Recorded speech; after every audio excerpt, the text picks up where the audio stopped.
What's up everyone, RGR here, and welcome to my Turok Dinosaur Hunter review. Now, I wasn't really sure at first if I was going to classify this as a Steam release, or a retro review, or any of that stuff, but I guess I'm gonna call it a retro Steam review, because it's a re-release of a first-person shooter that came out on the N64 back in the mid-90s. It also, though, had a release on the PC.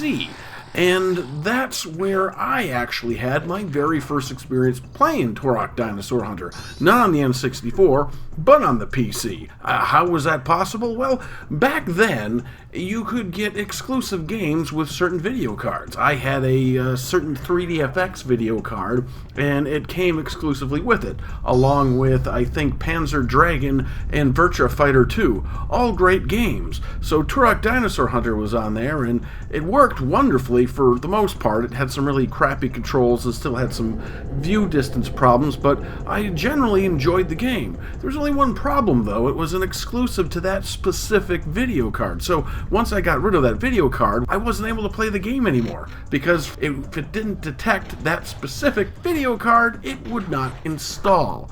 So, big bummer. So the disc became useless, and I think I ended up throwing it out or losing it or something. Nevertheless, I don't own that anymore.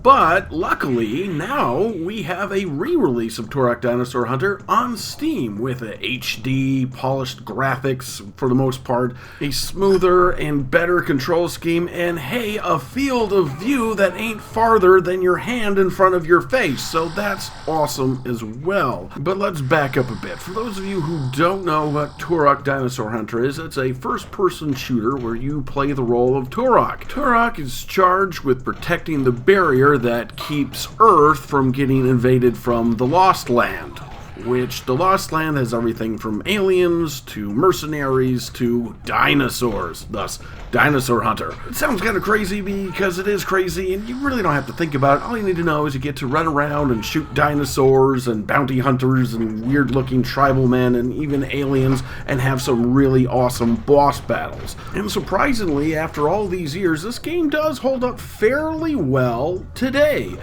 besides a few sticking points. Like, a lot of first-person shooters, it is a game of its time, like I said, in the mid-90s, so there are a few issues. For instance, there is platforming in this game, and we all know that platforming in first-person shooters don't really work very well. In fact, there's a lot of puzzle portals that you can go into, and those usually involve jumping puzzles to get to the end, which usually only rewards you with a weapon or maybe some extra ammo or health or something, so most of the time it isn't even worth it. Also, there is keys to find. Lots and lots of keys to find to help unlock more worlds, so this is kind of annoying as well, especially if you find out you missed a key when you exit a world and you have to go back in and look for it. The last comment I'd have to say, at least with this new version, is while it is an HD remake, the textures still look really flat and dated. However, the enemies are extremely colorful, and that kind of makes up for it. Other than that, there's tons of pros. For instance, this is fast-paced. In fact, it feels even faster than it originally did back in '97,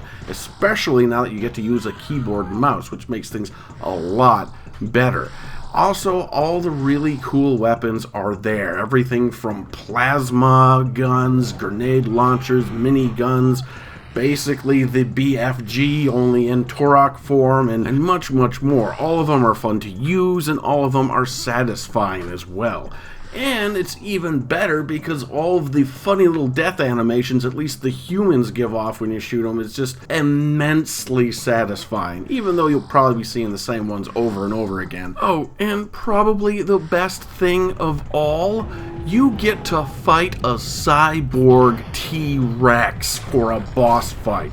In fact, I think this should have probably been the last boss battle, but it's the boss battle before the last boss battle. Nevertheless, a cyborg T-Rex. How cool is that? It breathes fire, shoots lasers, and it's everything you think a frickin' cyborg T-Rex would be. I mean, you just don't get that nowadays for some reason. Why don't we? Why don't we have more cyborg T-Rexes? And if that's not awesome, let's not forget one of the best things of all, the return of cheat codes. All the classic cheat codes are here, from Big Head mode, Infinite Lives mode, All Weapons mode, All Ammo mode, teleporting to whatever level you want, fighting any boss you want, and so on and so forth. Some of the best things about games in the 90s were the cheat codes. And you know what? You can play the game straight through and have fun just as it is, but some days you just want to throw on God mode, get the biggest, baddest weapon you can, make all the enemies' heads big, and just have a blast. I mean, I feel like the cheat codes is starting to be a lost art thanks to modern day DLC and other stuff. I mean, come on, developers, give us back our God mode. Well, at least the developers of Turok knew to keep it in there, and that is a definite plus in my book. Now, this first-person shooter probably isn't going to blow everyone away, but I think if you are a fan of fast-paced shooting with some occasional platforming that could be annoying, but otherwise being able to shoot raptors and mercenaries, aliens, and a frickin' cyborg T-Rex, then this game is definitely for you. Especially if you are a huge fan of Turok on the N64, because this version not only looks better, but plays a whole heck of a lot better. And let's face it, I do love my N64 FPSs, but control-wise, you just can't beat a keyboard and mouse. So if you're an FPS fan and want that retro, fast-paced feel with a little updated control scheme and graphics, then Turok Dinosaur Hunter on Steam is for you. And here's hoping Turok 2 and 3 will get the update treatment on Steam as well, especially if they have multiplayer. Thanks for listening to this review of Turok Dinosaur Hunter on Steam. And as always, if you did like this, please feel free to share with your friends, rate and comment and subscribe if you haven't already, because when you do that, it puts a big smile on my face and lets me know I'm doing my job, which is hopefully entertaining you. Till next time, game fans, keep playing, and thanks for watching.